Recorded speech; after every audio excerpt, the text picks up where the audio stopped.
오늘 하나님께서 주신 말씀은 마태복음 5장 5절 말씀입니다. 신약 성경 5페이지에 있습니다.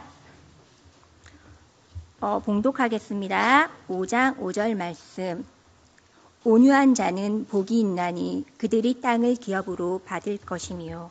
아멘. 귀한 기도와 말씀 봉독 감사드립니다. 오늘 성가대 찬양이 지난주에 찬양인 거 혹시 아십니까? 모르셨어요? 예, 다들 항상 새로운 마음으로 오시니까 다들 잘 모르시는데 오늘 원래는 이제 그 기쁨의 찬양을 좀 준비를 했는데 우리 교회에 또 갑작스럽게 장례가 있기도 하고 여러 사정들이 있어서 그 찬양을 오늘 하지 못하고 그래서 지난주 찬양이 더 좋을 것 같다 그렇게 결정해서 귀한 찬양을 했습니다. 그래도 오늘 참 은혜스러웠죠? 예, 귀한 찬양해 주신 우리 할렐루야 찬양대에 감사를 드립니다. 오늘도 예배의 자리에 나오신 우리 성도님들 예수님이 가르쳐 주신 그 행복으로 항상 행복하시기를 주님의 이름으로 축복합니다. 인류 역사상 가장 넓은 영토를 차지한 사람이 있습니다. 바로 징기스칸이라는 사람입니다. 그는 전 세계 땅의 3분의 1을 차지한 유일한 사람입니다. 큰 땅을 차지했던 로마의 알렉산더 대왕이 정복한 땅보다 무려 2배나 많은 땅을 차지하였습니다. 그래서 그가 차지할 땅은 우리가 생각하는 것보다 상상을 초월할 정도의 큰 땅을 차지하였습니다. 그래서 아시아의 웬만한 대륙을 다 정복하고 그리고 유럽까지 영향을 미쳤던 그런 왕이었습니다. 그는 땅도 넓게 차지했지만 짧은 시간 동안 땅을 차지한 왕으로도 유명합니다. 로마는 광활한 땅을 차지하는데 한 400년이라는 시간이 흘렀습니다. 그런데 이 징기스칸은 이 넓은 땅을 무려 20년 동안 짧은 기간 동안 정복을 했습니다. 징기스칸이 어떻게 이 전 세계의 3분의 1이라는 거대한 땅을 정복하고 그것도 20년 만에 영토를 확장할 수 있었을까요? 이런 부분에 대해서 연구를 하고 있는 역사학자가 한 사람 있습니다. 미국의 벤 호로위츠라는 사람입니다. 그는 최강의 조직이라는 책에서 징기스칸이 최단 시간에 최대 영토를 차지할 수 있었던 이유를 이렇게 밝히고 있습니다. 징기스칸의 정복 전쟁에는 두드러진 특징이 하나가 있었다. 그것은 뛰어난 기동성을 앞세워 화살을 빛처럼 날리며 신속하게 진격하는 것이었다. 그의 기병대는 하루에 98km를 이동할 수 있었고 몽골 말들은 개만큼이나 민첩했다. 그는 징기스칸이 이렇게 큰 세계적인 일들을 해나갈 수 있었던 것은 바로 그의 전투력은 기병대에서 나오는 것임을 밝히고 있습니다. 로마 군대는 하루 걸어갈 수 있는 최대치가 한 32km 정도 되었고 그리고 나폴레옹은 한 40km 정도, 최대치가 40km 정도였습니다. 그런데 이 몽골의 이 징기스칸 부대는 무려 하루에 98km나 되는 사람들 길이를 걸어갈 수 있었다라는 것입니다. 당시에 그 이동 속도로 봐서는 상상을 초월할 정도의 속도를 가지고 있었습니다. 이것이 가능했던 것은 말을 군사용으로 사용했기 때문입니다. 이들이 걸어갈 수 있는 모든 보병을 없애버리고 그는 전군이 모두 말을 타고 달릴 수 있는 그런 막강한 기병대를 만든 것입니다. 이것이 세계 최강의 조직을 만들 수 있었던 결정적 계기였습니다. 당시에 몽골군이 사용했던 말은 단순히 목초에서 기르는 그런 약한 말들이 아니었습니다. 야생말들로 이들을 잡아서 군용말로 사용한 것입니다. 몽골말의 특징은 아주 덩치가 작고 그리고 성질이 매우 거칠었습니다. 그래서 이 말들은 힘이 좋았기 때문에 몽골의 초원과 사막을 거침없이 달릴 수 있었습니다. 이런 거친 말들을 채찍과 당근으로 길들여서 세계 최강의 군대를 만들게 된 것입니다. 말이 거칠고 야생성이 강할수록 군용말로 사용하기가 좋았던 것입니다. 이런 거친 야생성을 가진 말들을 잘 길들여서 세계 최강의 군대를 만들고 세계 최강의 조직을 만들 수 있었던 것처럼 우리도 하나님 앞에서 우리의 심령이 잘 다듬어지면 하나님 나라의 귀한 일꾼으로 사용될 수 있다는 것입니다. 저는 우리 성도님들이 우리 성품을 하나님 앞에 잘 다듬어서 하나님 나라의 귀한 일꾼이 다 되시기를 주님의 이름으로 축복합니다. 오늘 본문에는 하나님 앞에서 잘 다듬어진 성품을 하나 말씀하고 있습니다. 그 성품 바로 온유입니다. 온유라는 것은 오늘 하나님께서 만들어주신 아주 잘 다듬어진 성품이고 그 온유한 자는 오늘 행복할 것이다. 그 온유한 자는 복이 있을 것이다 라고 말씀하셨습니다. 온유한 모습은 우리에게 행복과 복을 전해준다라고 말씀하는 것입니다. 이 온유라는 이 단어는 헬라어로 프라우스라는 단어를 씁니다. 프라우스라는 이 말은 상대방에 대한 미움과 복수심에서 벗어나 모든 것을 하나님께 맡기고 영적 평정을 유지하는 모습이다라고 이야기하고 있습니다. 프라우스라는 이 단어는 우리에게 찾아오는 미움 그리고 복수심 이런 어두운 감정들을 다 벗어버리고 하나님께 이 모든 것을 맡김을 통하여서 우리에게 찾아오는 평정심과 평안함 이것을 오늘 프라우스, 온유라는 단어를 사용하고 있습니다. 그런데 우리는 온유에 대한 우리 두 가지의 오해를 하고 있는 것이 있습니다. 그 첫 번째는 뭐냐면 온유라는 것은 혹시 태어날 때부터 가지고 있는 부드러운 성품이다라고 생각하는 경우가 있습니다.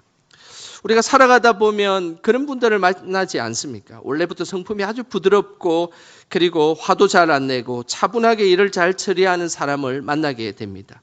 이런 경우에도 그 사람을 온유하다라고 우리는 이야기합니다. 하지만 성경에서 말하는 이 온유는 처음부터 부드러운 성품을 가지고 태어난 사람을 지칭하지 않습니다. 생덕적으로 부드러운 성품을 가지고 있는 사람이 아니라 성령의 연단과 간섭하심을 통하여서 변화된 성품, 그것을 바로 성경에서 이야기하는 온유, 프라우스라는 단어를 씁니다. 두 번째로 우리가 오해하는 온유의 성품은 심적으로 연약하고 모든 일에 수용하고 자기 주장을 잘 못하는 사람, 이런 사람이 왠지 온유한 사람인 것 같다라고 생각하는 경우가 있습니다. 그래서 성경은 이런 사람을 온유라고 말하지 않고 유약한 사람이라고 말합니다. 그렇다면 성경에서 말하는 진정한 온유한 사람, 그 사람은 어떤 모습을 가지고 있을까요? 온유의 이 프라우스라는 이 단어에는 세 가지의 모습이 있습니다. 첫 번째로는 길들여진 야생마의 모습입니다. 몽골 초원을 누비고 달렸던 야생마들처럼 이 거칠고 투박하지만 주인에 잘 길들여져서 주인에 합당한 일을 하는 말, 그것이 바로 온유의 모습입니다. 그리고 폭풍 속의 잔잔함입니다. 거대한 폭풍과 파도가 몰아칠 때 그 태풍의 눈 한가운데는 갑작스럽게 평온함과 잔잔함이 찾아올 때가 있습니다. 그 상태가 온유하다라는 표현입니다. 그리고 마지막으로 이 고통 후에 평온한 아침이라는 이것은 열이 밤새 40도까지 오르락내리락 하다가 이제 겨우 진정이 되어서 새벽 아침에 평안하게 잠을 자고 있는 그 모습을 온유다라고 이야기합니다. 길들여진 야생마, 폭풍 속의 잔잔함, 그리고 고통 후에 평안한 이 아침에 공통적인 것이 있습니다. 그것은 연단과 고난을 통해서 이것이 만들어진다는 것입니다. 하루아침에 처음부터 부드러운 성품을 가지고 만들어진 것이 아니라 거친 폭풍을 지나가고 그리고 힘든 병약함을 지나가고 그리고 모든 힘들고 어려운 고난의 길을 겪고 난 이후에 우리에게 하나님께서 단련시키는 성품, 그것이 바로 온유다라고 말씀하고 있는 것입니다.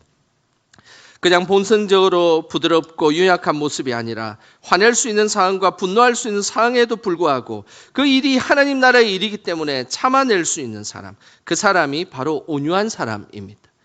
진정한 강함은 그 강함을 드러내는 것이 강함이 아니라 그 강함이 있음에도 불구하고 그 강함을 드러내지 않고 묵묵하게 견뎌내는 것, 이것이 진정한 강함의 모습입니다. 하나님이 이 모습을 온유하다라고 말씀하는 것입니다. 저는 우리 성도님들이 성령의 간섭하심을 받아 다 온유하시기를 주님의 이름으로 축복합니다. 성경에는 온유한 성품을 표현한 말들이 많이 나오는데 그 중에 예수님에게 그 온유라는 단어를 사용합니다. 마태복음 11장 29절에 보면 예수님을 향해서 나는 마음이 온유하다. 본인 스스로가 온유하다라고 말씀하고 있습니다. 이 모습이 예수님의 성품을 잘 대변하는 모습입니다. 그래서 성경에는 하나님의 성품을 대변하는 그런 많은 단어들이 있습니다. 사랑의 단어, 긍휼, 그 다음에 인자하심의 그 헤세드의 단어, 이런 많은 성품의 하나님을 묘사하는 단어인데 그 중에 또 하나의 단어가 바로 온유라는 단어입니다. 예수님의 공생애 동안에 사역한 모습을 보면 예수님이 진정으로 온유한 사람이었다라는 것을 우리는 잘 알 수 있습니다. 마태복음 21장에 보면 예수님이 예루살렘 성전에서 매매하는 사람들과 돈 바꾸는 사람들의 상을 뒤엎어버리는 장면이 나오는데요. 우리 그 장면 마태복음 21장 12절, 13절 우리 같이 화면을 보시면서 읽어보겠습니다. 예수께서 성전에 들어가사 성전 안에서 매매하는 모든 사람들을 내쫓으시며 돈 바꾸는 사람들의 상과 비둘기 파는 사람들의 의자를 둘러 엎으시고 그들에게 이르시되 기록된 바 내 집은 기도하는 집이라 일컬음을 받으리라 하였거늘 너희는 강도의 소굴을 만드는 도다 하시니라. 예수님의 공생의 기간에 이처럼 분노를 표현하신 적이 별로 없었습니다. 성전에서 매매하는 자들, 그리고 비둘기를 팔고 그리고 돈을 바꾸는 이 사람들의 상을 예수님께서 막 뒤집어 엎어버렸습니다. 그러면서 이곳은 만민이 기도하는 집이다. 너희들이 도대체 강도의 소굴로 만드냐라고 소리치며 예수님은 감정을 쏟아 부었습니다. 이 순간은 예수님의 감정이 매우 고조되고 그리고 상당히 감정적으로 조절하기 어려운 상황이었습니다. 그런데 이 장면을 마태는 유심히 예수님의 모습을 보고 있었습니다. 그런데 놀라운 것은 12절과 13절 분노의 장면이 끝난 이후에 14절에 예수님의 모습이 보였습니다. 마태는 이 장면을 기가 막히게 그 장면을 포착하여서 성경에 기록하고 있습니다. 예수님이 분노하신 12절과 13절, 그 다음 14절에는 예수님은 어떤 모습을 보였을까요? 우리 같이 한번 14절 말씀 같이 읽어보겠습니다.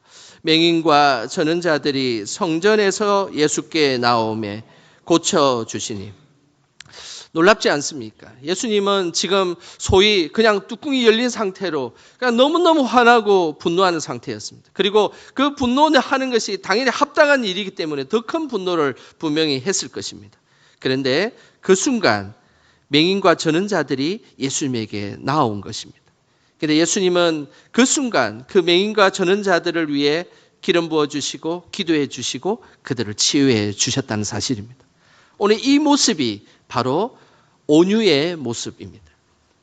폭풍 같은 일이 바로 직전에 일어났지만 성령의 통제를 받고 계신 예수님은 성전에서 필요한 치유 사역을 감당하신 것입니다. 만약 우리 같으면 그 순간에 어떠했겠습니까? 분노를 바로 쏟아낸 그 직전에 그리고 그 이후에 맹인과 전언자들이 나오게 되었다면 아마 우리는 좀 이따가 만나야 되겠다라고 아마 그들을 돌려보냈을 것입니다. 그리고 우리는 분노를 식히는데 많은 시간들이 필요했을 것입니다. 하지만 온유하신 예수님은 그 순간에도 연약하고 약한 자들이 찾아왔을 때 그들을 어루만져 주시고 기도해 주시고 그들을 위해 회복과 치유의 역사를 보여주셨습니다. 이 모습이 예수 그리스도의 온유의 모습입니다. 저는 우리 모두가 온유하신 예수님처럼 예수님을 닮아가기를 주님의 이름으로 소망합니다. 구약에도 온유한 성품을 가진 사람이 나옵니다. 바로 모세입니다.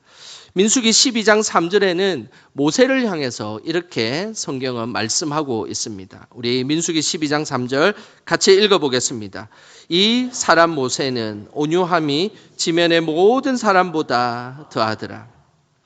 성경은 모세가 온유하였다라고 말씀하고 있습니다. 그 온유함이 그 당시에 땅에 있는 모든 사람들보다 더 온유했다라고 말씀하고 있습니다. 모세가 처음부터 이런 온유한 성품을 가지고 있었을까요? 그렇지 않습니다. 모세는 초기에 거칠고 감정조절 실패의 삶을 살았던 사람입니다. 출애굽기 2장에 보면 모세가 사람을 죽이는 장면이 나옵니다. 어느 날 모세가 길을 걸어가고 있었습니다. 그런데 자신의 동족인 히브리 사람들을 애굽 사람들이 괴롭히는 것을 보았습니다. 그런데 분노가 치밀었던 그 모세는 애굽 사람을 그 자리에서 쳐 죽이고 모래에 감추어 버렸습니다. 이처럼 모세의 생애 총일은 불같은 성질을 가지고 있었던 사람이었습니다. 또한 출애굽기 17장에 가면 이스라엘 백성이 신광야에 도착했던 장면이 나옵니다. 이때 백성들이 목이 말라서 모세와 싸우는 장면이 나옵니다. 그때 하나님께서 모세에게 바위를 내리치면 물이 나올 것이다 라고 말씀해 주면서 그 상황을 정리해 주셨습니다. 하지만 모세는 한 번만 내리쳐야 될 그 바위를 무려 헬기를 부리며 2번이나 내리치면서 소리쳤습니다. 그 결과 물은 나왔지만 모세는 그 일로 인해서 민수기 20장에 보면 가나안 땅에 들어가지 못하는 일이 발생하였습니다. 어찌 보면 모세의 일생은 헬기를 부렸다가 미디안에 도망치는 신세가 되었습니다. 그리고 또 헬기를 부렸다가 가나안 땅에도 들어가지 못하는 그런 신세가 되었습니다. 그런데 하지만 중요한 것이 있습니다. 그것은 성경은 모세의 일평생을 평가하면서 헬기만 부리고 감정 실패 조절자로 그들을 평가하지 않았습니다. 오히려 모든 사람보다 온유한 자다라고 말씀하고 있다는 것입니다. 그 이유는 온유라는 것은 세월을 두고 만들어지는 하나님의 성품이기 때문입니다. 과거에 거칠고 분노 조절 못했지만 세월을 두고 그것이 하나씩 하나님의 연단으로 바뀌어지는 것, 그것이 온유이기 때문입니다. 모세의 초기와 중기 인생은 온유하지 못했습니다. 하지만 그의 말년은 그의 인생을 통틀어서 하나님 나라에 가는 그 순간에는 모세는 온유한 자로 우뚝 서면서 세상의 온 지면에 모세보다 온유한 자가 없었다라고 고백하며 성경은 모세를 평가하고 있다라는 사실입니다. 하나님은 오늘도 우리가 세월을 두고 온유한 성품을 가지기를 원하십니다.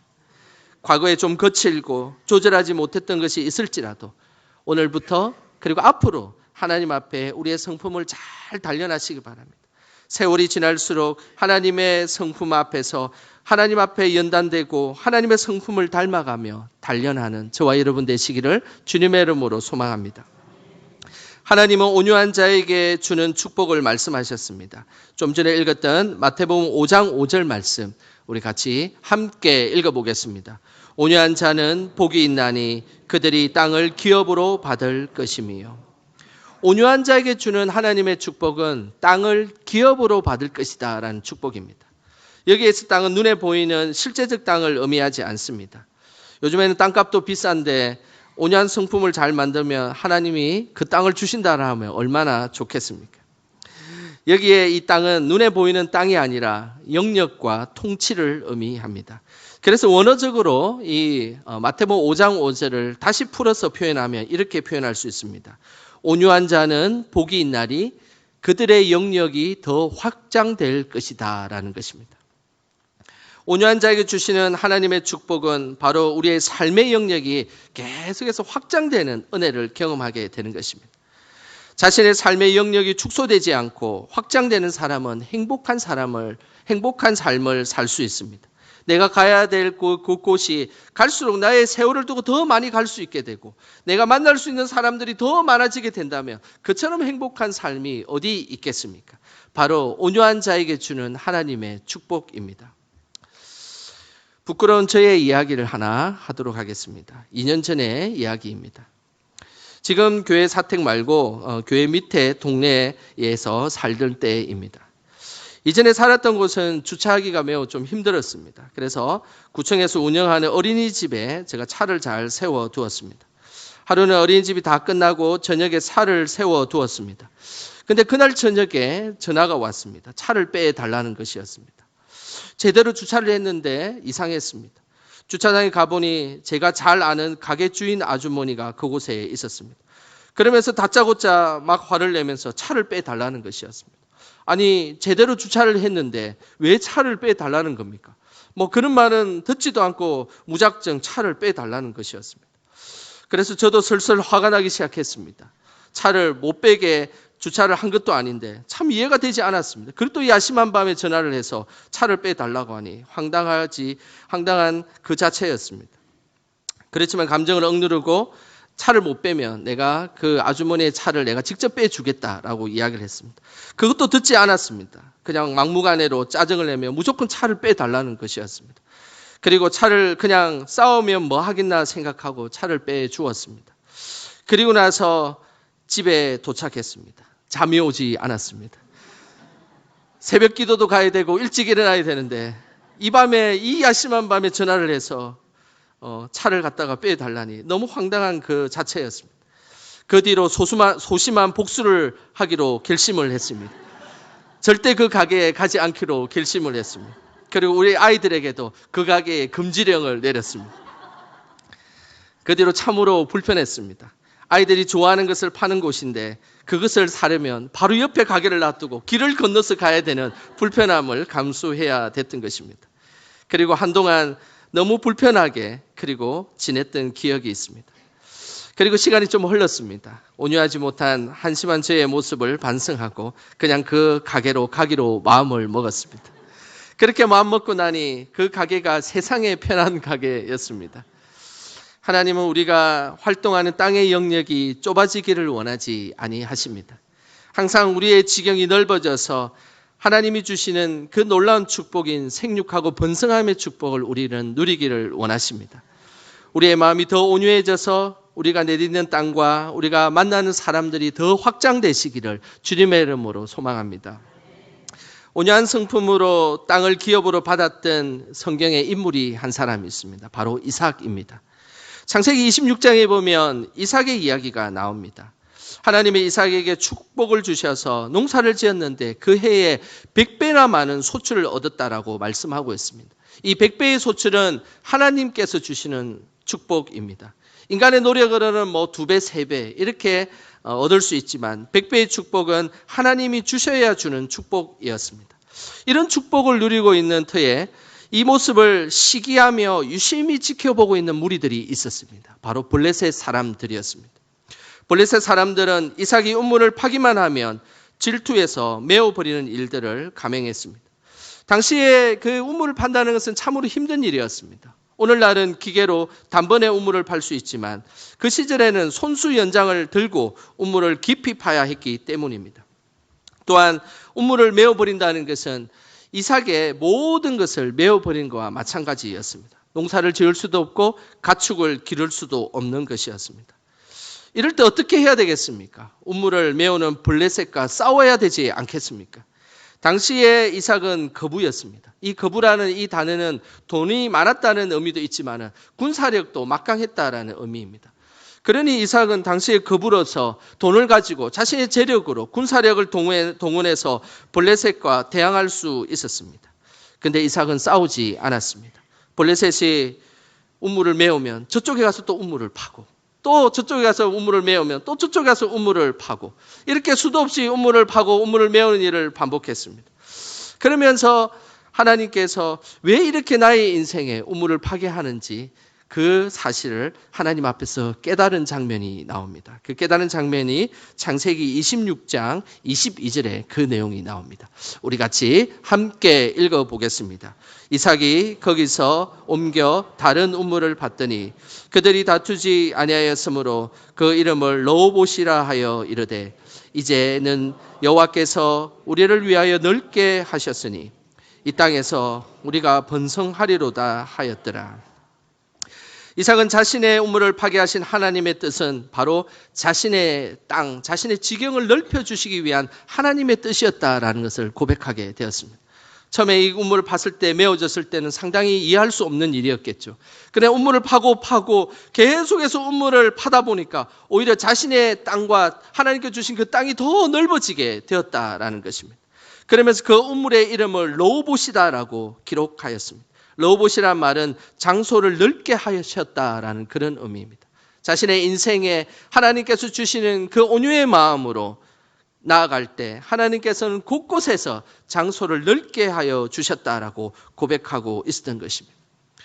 이삭의 삶이 반대가 되었으면 어떻게 되었을까요? 이 장소에 가서 싸우고 우물을 다시 덮어버리고 이 장소에 가서 싸우고 우물을 덮어버리고 그렇게 살았다면 이삭의 삶의 자리는 계속해서 축소되고 그리고 이삭이 갈 수 있는 자리가 점차 좁아지게 되었을 것입니다. 그런데 오늘 이삭은 그렇지 않았습니다. 하나님 앞에 온유한 모습으로 모든 것을 하나님 앞에 맡기고 그 물을 팜을 통하여서 더 큰 하나님의 역사와 더 넓은 하나님의 은혜를 경험하게 되었다라는 것입니다. 저는 우리 성도님들의 삶에 곳곳에서 더 넓어지고 확장되는 그런 은혜가 가득하시기를 주님의 이름으로 축복합니다. 우리나라 초대교회 역사 중에 성격이 불같은 목사님이 한 분 계셨습니다. 바로 김익두 목사님입니다. 하나님을 만나기 전에 김익두라는 사람은 항해도 안악군에서 망나니와 같은 생활을 한 사람입니다. 부유한 집안의 독자로 태어나서 부모의 사랑을 많이 받았습니다. 하지만은 아버지가 죽고 난 이후에 집안이 몰락하고 깡패로 변했습니다. 성격이 너무 괴팍해서 마을 사람들은 아무도 그를 당해내지 못하고 이기지 못했습니다. 별명이 안악산 호랑이였습니다. 그는 닥치는 대로 부수고 그리고 자신과 조금만 부딪혀도 폭력을 행사하였습니다. 그리고 주막에 가서 음식을 먹고는 한 번도 음식을 내지 않고 그냥 상을 뒤집어 엎어버리고 그렇게 살았습니다. 매일 술에 취해서 인생을 포기하며 살았습니다. 그러던 어느 날 안악교회의 스왈론 목사님에 의해서 예수님을 믿게 되었습니다. 그가 복음을 받아들이자 그는 자신이 지금까지 저지른 죄가 떠올라서 매일매일 소리내며 울기 시작했습니다.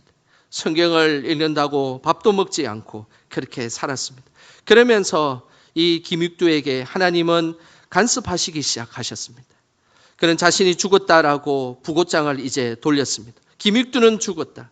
사람들은 그런데 그것을 믿지 않았습니다. 어느 날 시장 한복판에 성경을 들고 전도하고 있는데 그때 한 아주머니가 정말로 김익두가 죽었는지 확인하고 싶어서 물을 뒤집어 엎어버렸습니다. 그 순간 물을 뒤집어 쓰고 난 뒤에 아무렇지도 않게 물을 털고 나서며 아주머니를 향해서 이렇게 이야기를 했습니다. 내가 죽었으니 아주머니가 살아있지 않소. 옛날에 내가 살았다면 아주머니는 오늘 죽었을 거요. 그런 이야기를 하며 참고 그 아주머니를 전도했습니다. 야생마 같은 김익두는 평양 신학교에 들어가서 신학 공부를 하고 목사님이 되셨습니다. 하나님은 김익두의 그 완악하고 야생마 같은 그 김익두를 간섭하시고 단련시켜 주셔서 귀한 목사의 자리로 나아가게 하였습니다. 김익두 목사님이 사역하는 곳곳마다 전국 방방곡곡마다 난치병 환자들이 일어나고 고침을 받았습니다. 그때 당시에 무려 2만 명이나 되는 환자들이 고침을 받았습니다. 그리고 조선 땅에 280개의 교회를 세웠습니다. 그리고 또한 200명이나 되는 신학생들을 공부시켜서 위대한 하나님의 일들을 행하였습니다. 김익두 목사님의 지경이 조선을 넘어서서 미국까지 그 사역이 확장되었습니다. 김익두 목사님의 전기에 보면 김익두 목사님의 그 사역이 미국 신문까지 게재가 되어서 많은 미국 사람들이 은혜를 받았다라고 기록하고 있습니다. 김익두 목사님은 73년 전 6.25가 터진 1950년에 복음을 전하다가 공산당에 의해서 총을 맞고 순교하셨습니다. 우리의 마음이 완악하고 거칠수록 우리의 지경은 좁아지게 되어 있습니다. 가야 할 곳도 줄어들고 만나야 할 사람들도 줄어들게 되어 있습니다.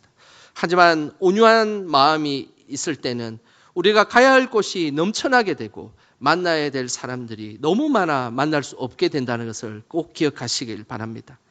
그렇게 살아가는 것, 이것이 온유한 자가 누리는 하나님의 행복이며 축복인 것입니다. 예수님이 가르쳐주신 온유한 마음으로 이 땅을 거침없이 살아가는 저와 여러분 되시길 주님의 이름으로 축원합니다. 기도하겠습니다. 하나님 아버지, 부족한 저희들에게 예수님이 주시는 행복을 깨닫게 해주셔서 감사드립니다. 예수님의 온유한 마음을 닮아갈 수 있도록 인도하여 주시옵소서. 평생의 온유한 마음으로 단련되게 하시고 하나님께서 주신 땅에서 막힘없이 살아가는 저희들이 되게 하옵소서. 예수님의 이름으로 기도드립니다. 아멘.